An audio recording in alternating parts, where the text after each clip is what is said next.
Hello crafty friends! In my previous video I showed you how to make this mini art journal from one sheet of paper and I decorated the cover. If you'd like to see how I made it, I will put a link to the video in the description box below. For today we're going to decorate the first page. I'm first going to add some collage pieces. Just randomly, I've got some pages from an old book. Now, the paper I used to make the little art journal was from a coloring in book.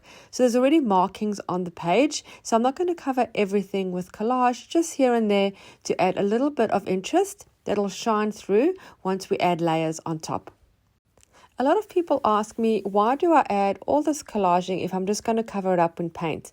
And I actually created a video a little while ago to demonstrate the difference between using collage and not using collage in your mixed media. I'll put a link to that video in the description box below too, so you can see that if you'd like to see the actual difference between adding and not adding. I'm also adding a piece of washi tape. It's got a vintage text print on it. Just going to rip that in half and add it here and there. Once all the collaging is done, we're going to add some white gesso. The reason to add this for me is because I like all the background to sort of blend and be cohesive. If I don't add the gesso, it's just sort of pieces of paper that are just stuck down. I find this sort of blends it all together and makes the background one. It softens everything and just lets some of the designs shine through. You don't want it all just these bright pieces of just stuck down paper. I think it softens the overall look and prepares it for the paint and inks we're going to add. Next, I want to do some stenciling with texture paste. This stencil is from Maremi's Small Art. I'll put a link to her website below. Using a small palette knife, I'm just going to spread the texture paste over the entire stencil, over the entire double page of my mini art journal. I would love if you subscribed to my channel. I have lots of new content coming your way. Don't forget to hit the little bell so you know every time I upload a new video. Lift the stencil carefully and then remember to always clean your stencil as soon as you're done with it. You don't want texture paste drying on it because then it's very difficult for it to come off. For the first color, I'm going to use this turquoise, which is a color burst powder by Ken Oliver. I just sprinkle a little bit and then I spray with my water bottle and a wet paintbrush.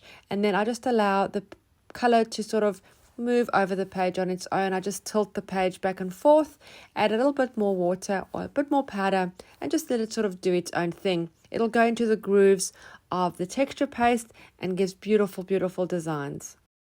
Next, I'm adding one of my Oxide ink sprays. The color is Vintage Photo. I'm not spraying it on, I'm just dripping drops of it onto the paper and then again adding water with a spray bottle and my paintbrush and just allowing the color to move around. I dry well between each color addition. This will prevent too much of the color mixing up and becoming muddy. I want another darker burst of color, so I've added a bit more of the powder and a bit more water and just leaving it sort of as dark as I can. I want that nice contrast. I'm going to lighten some areas with some gesso again. This is just to allow more contrast, otherwise it sort of becomes a little bit monotonous in the background. So I'm just adding a bit more. It is blending slightly with the turquoise, which is fine. It's leaving like a really soft turquoise color.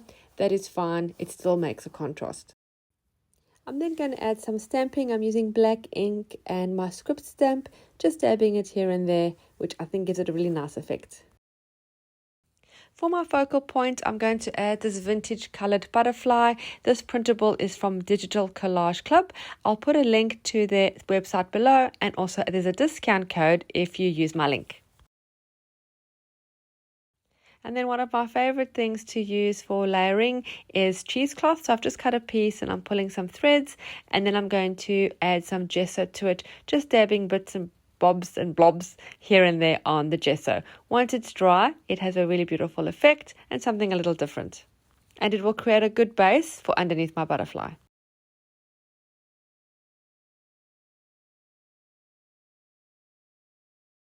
And then under the cheesecloth, I'm going to add some black thread. This goes well with the black stamping that I've done. So I'm just going to add that with just a dollop of hot glue and then also just adding my butterfly on top. A little sentiment to finish it off, which I really like. It says, always believe that something amazing is about to happen. I really hope you enjoyed this video and were inspired to create your own mini art journal and decorate your pages. Thank you so much for taking the time to watch my video. I really hope you enjoyed it. Don't forget to subscribe, and I'll see you again soon. Bye.